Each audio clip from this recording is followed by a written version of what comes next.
Bayangkan sebuah negeri kepulauan yang terisolasi selama lebih dari 2,5 abad.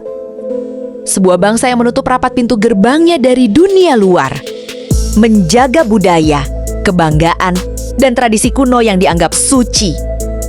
Di tanah itu, kehormatan seorang pria tak diukur dari kekayaannya, melainkan dari ketajaman pedangnya dan kemurnian jiwanya.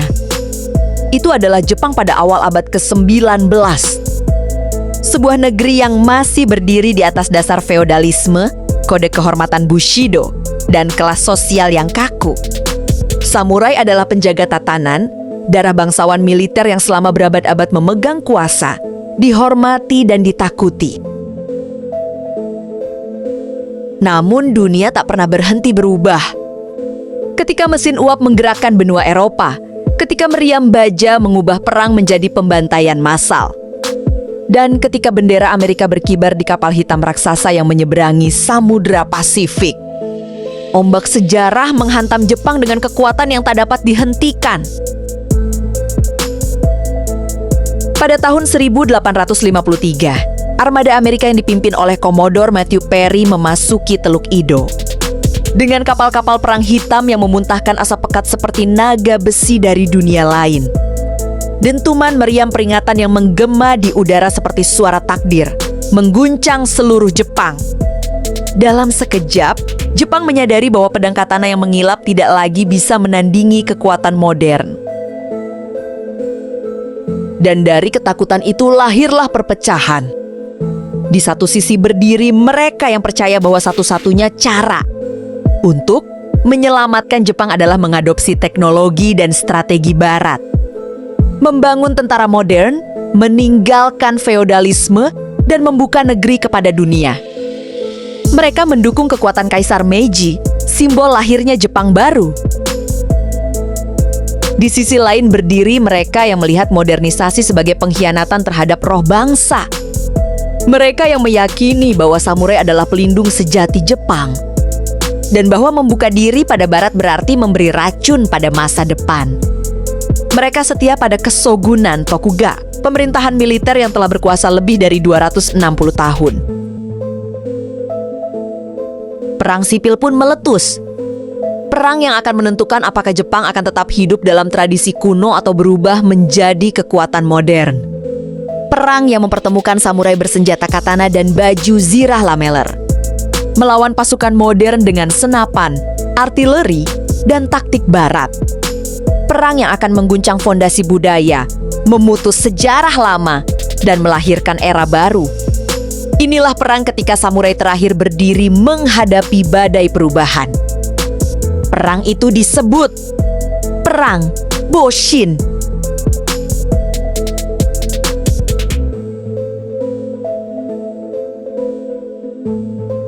Bayangkan sebuah negeri kepulauan yang berdiri sunyi di ujung timur dunia. Wilayah yang dipeluk lautan luas Pasifik, bagaikan benteng alami yang memisahkannya dari hiruk-pikuk dunia Barat yang terus berubah. Di tanah itu, gunung-gunung menjulang seperti pilar para dewa, hutan-hutan lebat membentang tak berujung, dan pegunungannya dipenuhi kabut pagi yang turun perlahan, seolah melindungi rahasia masa silam yang tak boleh disentuh tangan manusia. Itulah Jepang pada abad ke-19, 3 abad sebelum perang Boshin pecah. Sebuah negeri sunyi yang secara sengaja menyembunyikan dirinya dari dunia luar. Selama lebih dari 260 tahun, Jepang hidup dalam kedamaian yang rapuh. Dipimpin oleh kekuasaan militer yang disebut Kesogunan Tokugawa. Sebuah rezim yang memerintah dengan tangan besi namun menjaga keteraturan sosial yang ketat.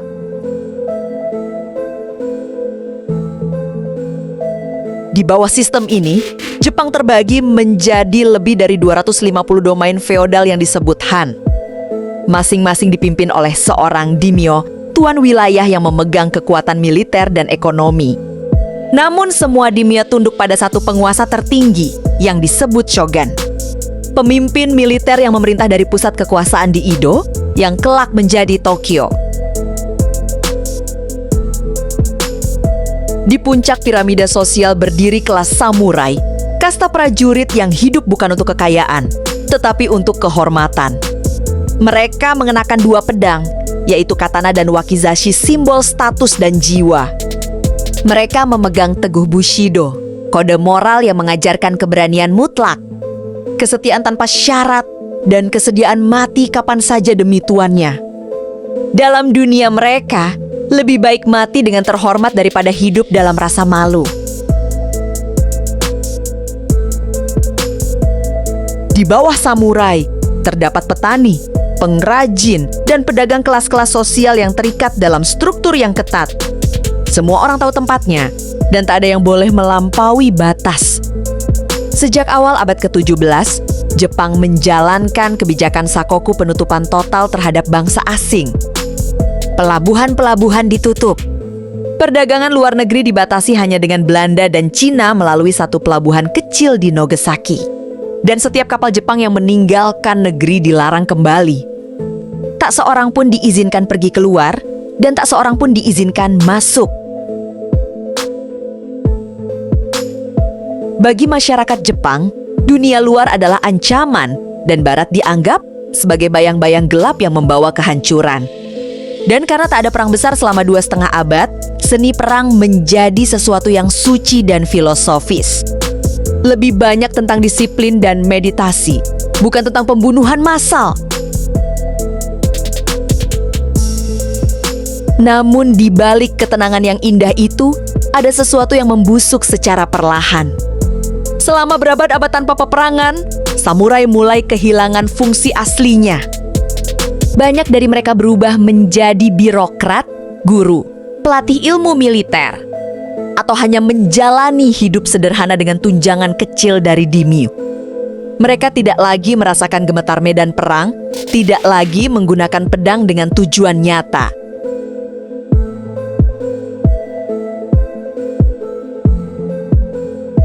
Pedang yang dulu menegakkan hukum kini menjadi simbol kosong. Dan simbol kosong adalah awal dari kehancuran. Dalam kesunyian itu, lahir kekecewaan dan keraguan. Para samurai mulai merasakan bahwa dunia sedang berubah. Meski mereka belum tahu bagaimana atau kapan badai itu akan datang. Kota-kota besar seperti Kyoto, Osaka, dan Edo mulai berkembang pesat. Pedagang dan kaum ekonomi tumbuh lebih kaya daripada para samurai, menciptakan ketidakseimbangan sosial yang perlahan menebarkan bara konflik. Kelas bawah mulai mempertanyakan otoritas, sementara kelas atas mulai ketakutan kehilangan kekuasaan. Dan seperti ombak pasang yang tak terlihat dari jauh, badai sejarah mulai membangun kekuatannya. Di seluruh dunia, bangsa-bangsa besar sedang mengguncang tatanan peradaban. Revolusi industri menciptakan mesin perang baru yang menakutkan. Eropa memperluas kekuasaan kolonialnya, menguasai negeri demi negeri di Asia dan Afrika. Kapal-kapal besi bertenaga uap menyeberangi samudra dengan kecepatan dan kekuatan yang tak terbayangkan.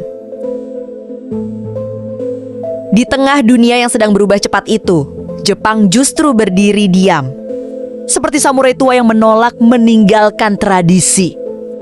Dan pada suatu hari, di ufuk timur, samar-samar muncul bayangan hitam raksasa yang bergerak di lautan. Sebuah bentuk asing yang tak pernah dilihat Jepang sebelumnya. Bawa asap batu bara dan raungan mesin logam yang mengerikan menyapu angin seperti suara monster. Hari itu, sejarah Jepang pecah menjadi dua. Tanggal itu adalah 8 Juli tahun 1853, dan kepala armada itu adalah seorang Amerika bernama Commodore Matthew Perry. Ia datang dengan kapal-kapal perang raksasa, dilengkapi meriam modern yang dapat menghancurkan kota dalam hitungan menit. Kapal-kapal itu dilapisi besi hitam dan memuntahkan asap pekat seperti naga neraka.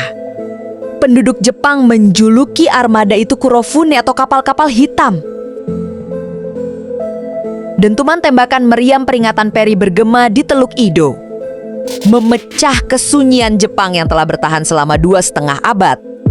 Suara itu menggema seperti panggilan takdir, seperti palu yang memecahkan kaca rapuh yang selama ini menyelimuti bangsa itu. Dunia lama Jepang baru saja berakhir, dan tidak ada jalan untuk mundur.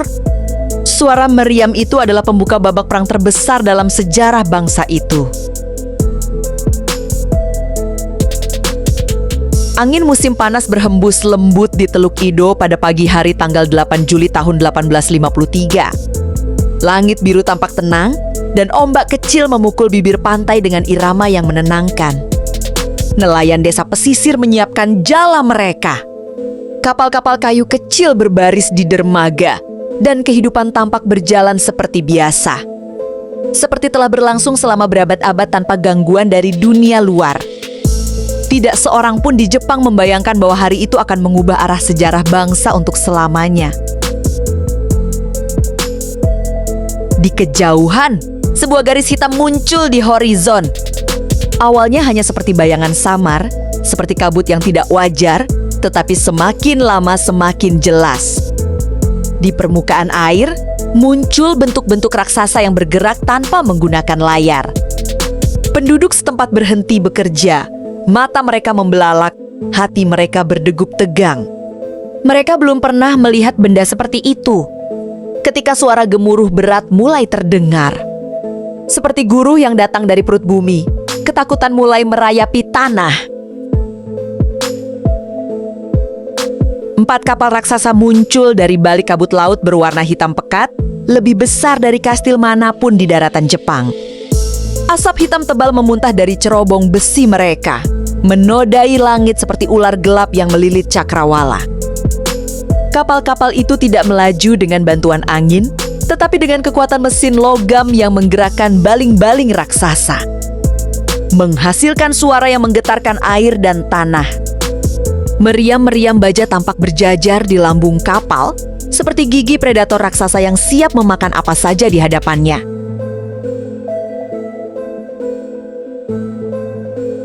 Dalam sekejap, kepanikan menyebar. Penduduk desa berlari ke daratan, para pejabat lokal mengirim kurir berkuda ke Edo. Dan lonceng-lonceng peringatan kuil dipukul dengan keras. Tidak ada seorang pun yang memahami apa yang sedang mendekat. Apakah itu armada jin dari dunia roh, ataukah utusan para dewa murka? Tidak ada jawaban, hanya ketakutan. Namun para pemimpin militer segera mengetahui kebenarannya. Armada itu adalah milik Amerika Serikat, dipimpin oleh seorang komandan angkatan laut bernama Commodore Matthew Perry. Dengan kesombongan kekuatan barat yang tak terbendung, Perry memaksa masuk ke perairan Jepang tanpa meminta izin atau negosiasi. Ketika kapal-kapalnya berhenti di teluk, ia memerintahkan tembakan meriam ke udara sebagai peringatan. Dentuman itu memecah langit, mengguncang tanah, dan membuat ribuan orang berlutut ketakutan.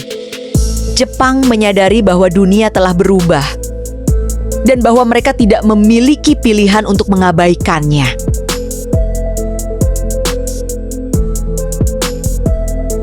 Shogun Toyoshi yang saat itu sedang sakit keras dikejutkan oleh kabar itu. Dewan penasihat berkumpul dengan tergesa-gesa dan kebingungan. Jepang tidak memiliki armada modern, tidak memiliki senjata untuk melawan, tidak memiliki teknologi untuk menandingi kekuatan ini.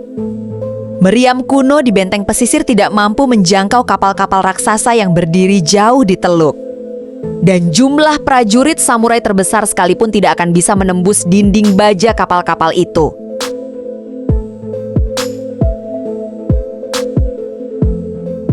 Commodore Perry menuntut Jepang membuka pelabuhan untuk perdagangan dan hubungan diplomatik, dan ia menyampaikan bahwa jika Jepang menolak, ia akan kembali dengan kekuatan 2 kali lebih besar. Jepang terperangkap. Dengan berat hati, Shogun menandatangani perjanjian Kanagawa, membuka pelabuhan-pelabuhan pertama untuk Barat. Itu adalah tamparan keras bagi harga diri bangsa. Samurai yang selama berabad-abad menjadi pelindung negeri, merasa dipermalukan karena tidak dapat membela negara mereka. Rakyat Jepang mengguncang dunia dengan kemarahan dan ketidakpercayaan. Sejak hari itu, Jepang tidak lagi berdiri sebagai negeri yang terisolasi dan suci. Badai besar telah memasuki pintu gerbangnya, dan tidak seorang pun dapat menghentikannya. Keguncangan politik pun mulai memecah pusat kekuasaan. Banyak samurai elit menuduh shogun lemah dan pengecut. Mereka berteriak bahwa pemerintah telah mengkhianati martabat Jepang. Di permukaan, Edo tampak tenang, tetapi di bawahnya, api pemberontakan mulai menyala perlahan. Daimyo kuat dari selatan khususnya Domain, Satsuma, dan Choshu menjadi pusat perlawanan. Mereka percaya bahwa satu-satunya cara menyelamatkan bangsa adalah mengembalikan kekuasaan kepada Kaisar Meiji, simbol spiritual negara, dan menyingkirkan shogun yang dianggap tidak lagi layak memimpin. Tetapi kemarahan hanyalah satu sisi dari krisis ini. Banyak pemimpin samurai juga mulai mengerti bahwa Jepang tidak memiliki pilihan selain berubah. Mereka melihat bahwa dunia telah bergerak ke arah yang tak bisa dihentikan. Teknologi, industri, dan kekuatan militer barat adalah kenyataan pahit yang harus dihadapi. Jika Jepang tidak beradaptasi, mereka akan ditaklukkan seperti Cina dalam perang candu. Lebih baik berjuang untuk hidup dalam dunia baru daripada mati sebagai bangsa yang membeku di masa lalu. Konflik pun terbelah menjadi dua kubu besar, mereka yang mendukung modernisasi dan mereka yang ingin mempertahankan tradisi. Setiap pihak bersumpah untuk membela Jepang, tetapi dengan jalan yang bertentangan. Bumi Jepang yang selama berabad-abad damai kini berdiri di tepi jurang peperangan saudara yang tak terelakkan. Dentuman meriam peri tidak hanya menggetarkan langit. Ia memecahkan ketenangan, menyalakan api perubahan, dan memulai hitungan mundur menuju perang yang akan mengubah takdir sebuah bangsa. Jepang lama sedang sekarat, dan Jepang baru sedang menunggu kelahirannya. Tetapi untuk membuka pintu masa depan, darah harus tumpah. Dan darah itu akan mengalir dalam perang besar yang akan segera datang. Setelah dentuman meriam dari kapal hitam Amerika mengguncang Teluk Edo, Jepang tidak pernah lagi menjadi sama. Rakyat hidup dalam ketakutan dan kebingungan. Dan seluruh negeri terperangkap di antara dua pilihan yang sama-sama menakutkan, berubah atau binasa. Di balik tembok istana Edo yang dingin dan muram, para menteri dan penasihat shogun berkumpul dalam ketegangan yang belum pernah dirasakan selama berabad-abad. Sebuah dunia yang selama ini kokoh berdiri tiba-tiba tampak rapuh. Dan setiap keputusan terasa seperti bisa memicu kehancuran. Di jalanan Edo, bisikan-bisikan gelap menyebar cepat seperti api yang merayapi rumput kering. Kata-kata kritikan terhadap shogun tidak lagi diucapkan dengan bisikan malu-malu, tetapi dengan suara marah yang semakin lantang. Semangat yang selama ratusan tahun terkubur dalam ketakutan kini bangkit dan mulai mengancam kekuasaan yang telah tak tergoyahkan selama 2,5 abad. Kesogunan Tokugawa, rezim yang pernah menjadi simbol stabilitas dan kekuasaan mutlak, kini mulai retak dari dalam. Shogun Tokugawa Ieyasu meninggal beberapa bulan setelah kedatangan Perry. Tubuhnya tidak mampu menanggung tekanan politik yang menghancurkan. Penggantinya adalah Tokugawa Ieyasu, seorang pemimpin yang lemah dan pucat. Tidak memiliki karisma maupun kemampuan untuk memimpin bangsa yang berada di ambang krisis terbesar dalam sejarahnya. Ia dikelilingi penasihat yang saling bertentangan. Sementara para daimyo dan samurai elit mulai meragukan kredibilitas pemerintah pusat. Ketika pemerintah menandatangani perjanjian-perjanjian baru dengan negara-negara barat, memberikan hak-hak yang menguntungkan bagi kekuatan asing, dan semakin merendahkan Jepang di mata dunia, kemarahan rakyat memuncak. Harga barang impor melonjak, ekonomi hancur, dan rakyat jelata yang sudah menderita kini terjerumus dalam kemiskinan. Di tengah ketegangan itu, muncul kekuatan baru yang mulai mengambil alih panggung sejarah. Domain Satsuma di selatan yang dipimpin oleh tokoh-tokoh militer keras dan bergengsi, serta Domain Choshu, rumah bagi samurai fanatik yang menolak penjajahan budaya barat, menjadi motor utama gerakan perlawanan. Keduanya mulai membentuk jaringan rahasia, menyatukan samurai yang kecewa dari seluruh penjuru negeri. Di seluruh Jepang, para samurai muda berkelana dari satu domain ke domain lain, membawa gagasan revolusi dan menyerukan perlawanan terhadap shogun yang dianggap telah mengkhianati bangsa.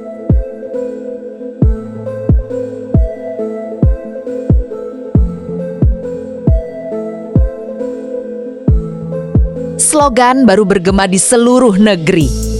Sonojoi, yang artinya hormati kaisar, usirlah orang barbar. Ini bukan lagi sekadar kata-kata, tetapi teriakan perang yang membangkitkan semangat dan kemarahan. Di Kyoto, ibu kota spiritual Jepang dan tempat bersemayamnya Kaisar Muda Meiji, gerakan ini tumbuh seperti badai yang tak dapat dihentikan. Banyak samurai radikal mulai melihat kaisar sebagai simbol kebangkitan nasional. Dan mereka bersumpah untuk merebut kekuasaan dari tangan shogun.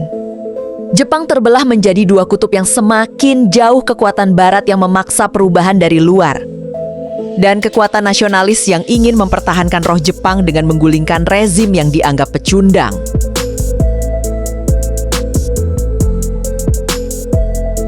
Namun gelombang perubahan ini bukan sekadar reaksi emosional.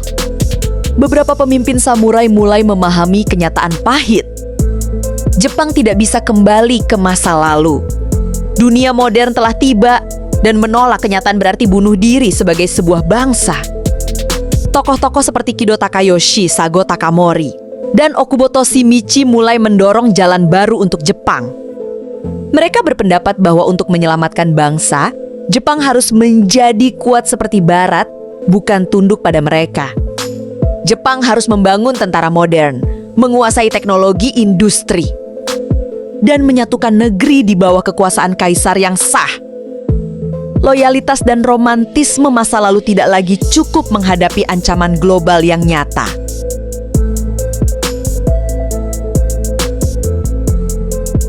Kesadaran ini melahirkan aliansi rahasia antara Satsuma dan Choshu. Sebuah perjanjian yang kelak menjadi kekuatan pemicu perang.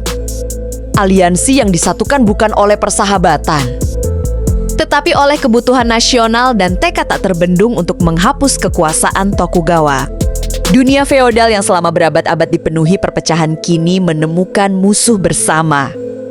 Samurai-samurai muda yang dulu hanya memikirkan kehormatan pribadi kini berjuang untuk tujuan yang jauh lebih besar: menyelamatkan Jepang dari penghancuran total. Mereka percaya bahwa revolusi adalah satu-satunya jalan untuk membangun masa depan. Sementara itu, di Edo, shogun baru Tokugawa Yoshinobu, seorang pemimpin cerdas dan berpendidikan barat, diangkat untuk menyelamatkan rezim yang hampir runtuh. Ia berusaha memodernisasi pemerintah dan membangun kembali kekuatan militer shogun dengan mengadopsi senjata dan pelatihan barat. Namun waktunya telah terlambat. Reputasi shogun telah remuk. Rakyat tidak lagi percaya. Samurai telah berpaling. Kekuatan moral rezim telah mati sebelum mereka sempat mengangkat senjata. Shogun Yoshinobu menyadari bahwa badai perang akan segera datang, mencoba langkah terakhir penyelamatan. Ia mengembalikan kekuasaan kepada Kaisar Meiji dalam sebuah tindakan politik mengejutkan. Ia berharap bahwa dengan menyerahkan kekuasaan secara damai, perang bisa dihindari dan reputasi keluarga Tokugawa tetap terjaga.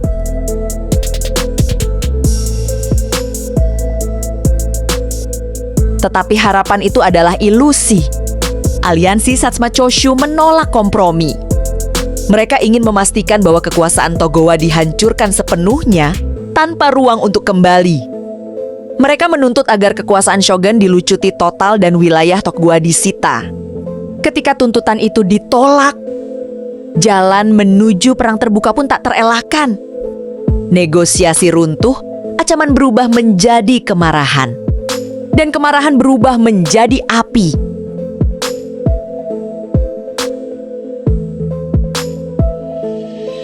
Pada malam musim dingin tahun 1867, Jepang berdiri di tepi jurang sejarah. Kota-kota bergetar oleh ketegangan yang menekan dada. Samurai mengasah pedang mereka di bawah cahaya lentera, merasakan bahwa waktu pembuktian sudah tiba.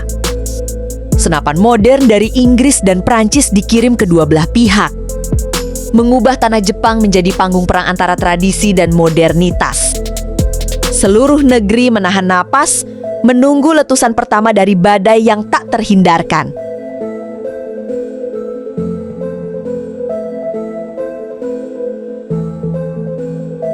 Dan badai itu meledak pada awal tahun 1868.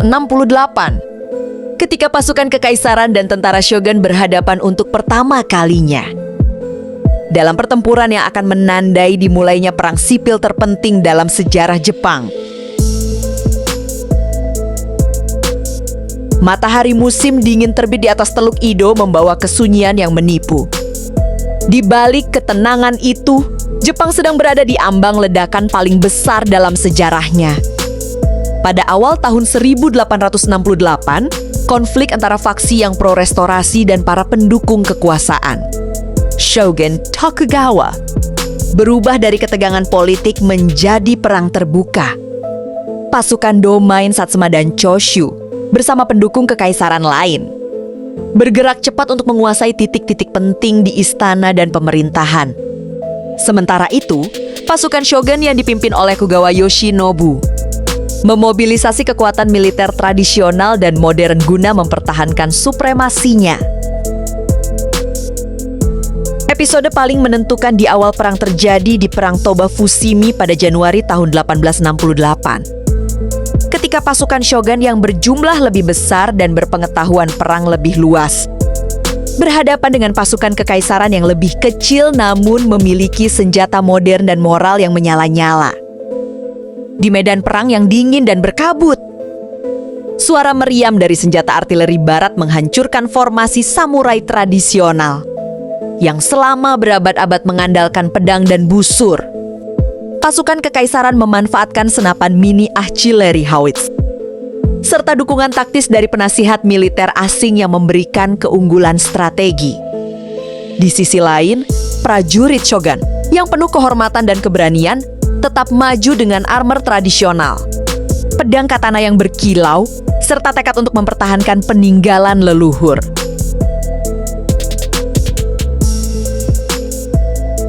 Ketika bendera kekaisaran berkibar di medan Toba Fushimi, pasukan shogun mulai mengalami guncangan moral. Kemenangan kekaisaran ini dilihat sebagai tanda bahwa takdir sedang berubah. Dalam waktu singkat, rumor kekalahan menyebar seperti api yang dilahap angin, menggoyahkan barisan shogun. Banyak domain yang sebelumnya bersumpah setia kepada Tokugawa mulai berbalik arah, melihat kemenangan kekaisaran sebagai kesempatan untuk menyelamatkan masa depan mereka. Kekaisaran memanfaatkan momentum ini, mengirimkan pernyataan bahwa perlawanan terhadap kaisar adalah tindakan pengkhianatan terhadap negeri. Tokugawa Yoshinobu menyadari bahwa perang frontal akan menghancurkan reputasi dan negeri. Maka ia memilih untuk mundur ke Edo dengan berat hati. Ia bermaksud menyerahkan kekuasaan secara damai demi mencegah pertumpahan darah lebih luas. Namun, bagi para samurai garis keras pendukung shogun, menyerah tanpa melawan adalah pengkhianatan terhadap kehormatan. Mereka memilih untuk tetap bertempur meski peluang semakin menipis. Perpecahan itu menandai awal dari perang saudara Jepang yang sesungguhnya bukan sekadar pertarungan politik, tapi pertempuran moral antara tradisi dan modernitas.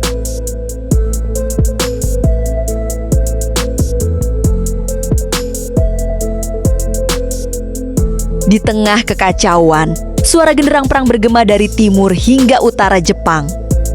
Kota-kota yang sebelumnya damai berubah menjadi benteng pertahanan.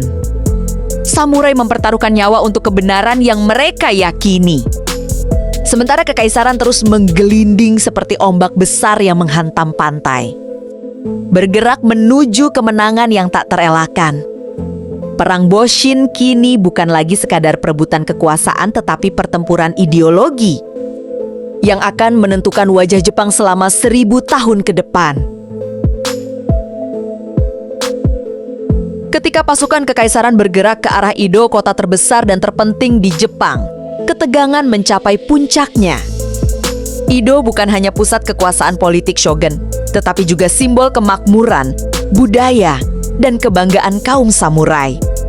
Jalan-jalan yang biasanya dipenuhi pedagang, budayawan, dan bangsawan kini dipenuhi benteng pasir, artileri, dan pasukan bersenjata yang siap mati demi mempertahankan kehormatan. Di tengah situasi ini, muncul tokoh harismatik yang melambangkan kebanggaan samurai sejati. Saigi Takamori, komandan pasukan kekaisaran dari Sama yang memiliki tekad kuat menghentikan era Tokugawa. Meskipun dikenal keras, Saig ingin menghindari pembantaian besar di Edo. Di sisi lain, Katsukaish, penasihat utama Tokugawa, memahami bahwa pertempuran besar di kota tersebut akan berakhir dengan kehancuran jutaan rakyat tak berdosa. Melalui negosiasi yang panjang dan menguras emosi, Saig dan Katsu mencapai kesepakatan damai. Edo akan menyerah tanpa pertempuran besar. Namun tidak semua faksi menerima keputusan itu. Para samurai radikal dari domain Aizu dan pasukan khusus terkenal bernama Shinsengumi bersumpah untuk terus melawan. Bagi mereka, tidak ada arti kehidupan tanpa kehormatan. Mereka menarik diri dari Edo dan membangun benteng terakhir di Kastil Aizu, mempersiapkan pertempuran yang akan menjadi legenda penuh darah dan keputusasaan. Saat kekaisaran memasuki Edo pada Mei 1868, dunia memasuki era baru. Namun, bagi ribuan samurai yang masih setia pada Tokugawa, perang baru saja dimulai. Mereka bergerak ke utara menuju wilayah pegunungan yang keras, membentuk koalisi domain terakhir yang menolak menyerah. Perang berubah menjadi perjuangan terakhir bagi kehormatan yang semakin terpojok.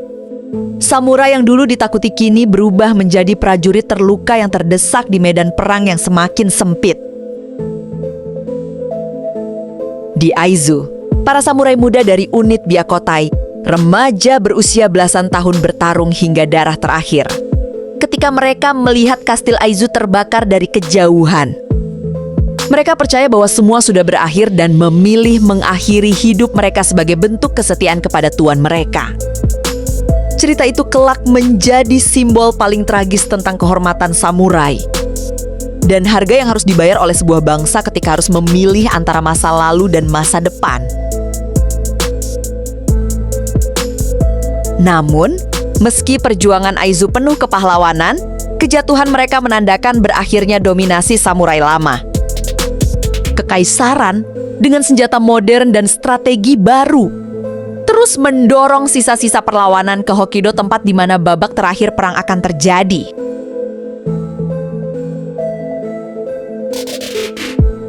Wilayah paling utara Jepang, Hokkaido, yang pada saat itu masih dikenal sebagai Ezo, menjadi tempat perlindungan terakhir bagi pasukan pro-shogun. Di bawah kepemimpinan Inomoto Takeaki, seorang laksamana angkatan laut terlatih barat yang penuh rasa setia pada Tokugawa. Armada kapal perang membawa ribuan tentara sisa menuju Ezo melalui laut dalam kondisi musim dingin yang brutal. Mereka tidak melarikan diri untuk menyelamatkan nyawa, tetapi untuk mendirikan negara baru yang mempertahankan nilai samurai. Sesampainya di Hokkaido, Nomoto mendirikan pemerintahan baru bernama Republik Ezo. Republik pertama dalam sejarah Jepang, dengan struktur demokratis modern yang dipengaruhi Barat. Meski ironis, kaum samurai tradisional justru mendirikan pemerintahan modern. Langkah ini menunjukkan kompleksitas zaman tersebut. Ia berharap dapat membuat wilayah itu berkembang, membantu Jepang melalui stabilitas regional, dan suatu hari berdamai dengan kekaisaran sebagai sekutu yang terhormat. Namun, kekaisaran tidak dapat membiarkan ancaman terpisah berkembang. Pada musim semi 1869, armada kekaisaran berangkat ke utara, membawa teknologi perang baru termasuk kapal perang besi serta pasukan terlatih dengan metode militer modern. Pertempuran besar pun pecah di Benteng Gori, Kaku. Benteng berbentuk bintang yang dirancang dengan gaya Eropa dan menjadi markas pertahanan terakhir pasukan Ezo. Pertempuran Hakodate menjadi salah satu perang paling dramatis dalam sejarah Jepang. Meriam modern menghancurkan dinding benteng. Pasukan infanteri menyerbu posisi satu persatu, dan samurai bertempur mati-matian di tengah hujan peluru dan ledakan. Mereka yang masih memegang katana maju menantang meriam seolah kematian hanyalah pintu menuju kehormatan. Bahkan ketika kemenangan kekaisaran sudah jelas, para pejuang Ezo bertahan sampai napas terakhir. Ketika pasukan kekaisaran akhirnya memasuki benteng tersebut, bom asap menyelimuti udara dan kubu pertahanan terakhir samurai roboh. Inomoto Takeaki menyerahkan diri dengan penuh martabat, berharap perjuangan mereka dikenang bukan sebagai pemberontakan, tetapi sebagai bukti cinta pada tanah air dan kehormatan para samurai. Dengan kejatuhan Goryokaku, Perang Boshin resmi berakhir, menutup babak terakhir era samurai dan membuka gerbang lebar menuju dunia modern. Dengan kemenangan Kekaisaran Meiji, Jepang memasuki era modernisasi yang melaju lebih cepat daripada negara manapun pada masa itu. Sistem feodal dihapuskan, kelas samurai dibubarkan, pedang katana dilarang dipakai di ruang publik, dan struktur militer berubah menjadi angkatan bersenjata nasional berteknologi baru. Sekolah, industri, dan hukum disusun ulang mengikuti model barat. Dalam waktu kurang dari 30 tahun, Jepang berubah dari negeri yang tertutup menjadi kekuatan industri dan militer yang disegani dunia. Namun kemenangan itu meninggalkan luka dalam. Era samurai yang selama berabad-abad menjadi jiwa bangsa Jepang berakhir dengan pedih dan berdarah. Banyak dari mereka kehilangan identitas, pekerjaan, dan martabat dalam dunia baru yang tidak lagi memberi tempat bagi pedang dan pakaian perang tradisional. Tetapi nilai-nilai samurai keberanian, disiplin, kesetiaan, dan kehormatan tetap melekat dan menjadi fondasi moral Jepang modern. Pelajaran yang bisa diambil. Perang Boshin bukan hanya perang saudara. Itu adalah pertempuran antara masa lalu dan masa depan, antara rasa hormat pada tradisi dan keberanian melakukan perubahan. Dari perang ini kita belajar bahwa perubahan besar selalu menimbulkan pengorbanan, tetapi tanpa perubahan sebuah bangsa akan hancur oleh zaman. Kemajuan teknologi harus berjalan berdampingan dengan nilai budaya, karena tanpa moral, kemajuan akan kehilangan arah.